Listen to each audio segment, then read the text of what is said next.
মদের বিধান, হারাম হওয়ার বিধান, এটা কি একবারে হয়েছে?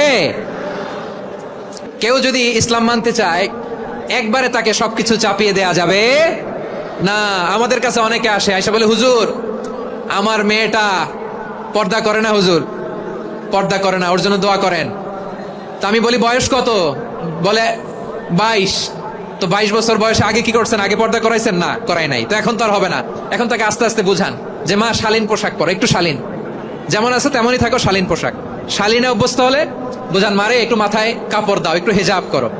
ওইটাতে অভ্যস্ত হয়ে গেলে এরপরে তাকে নেকাবের দিকে আপনি আহ্বান করেন। ওইটাতে অভ্যস্ত হয়ে গেলে হাত মোজা, পা মোজা যদি করতে চায়, এইভাবে গ্রাজুয়ালি আগাতে হবে প্রিয় ভাইয়েরা। সবচেয়ে গুরুত্বপূর্ণটা আগে, তারপরেরটা পরে।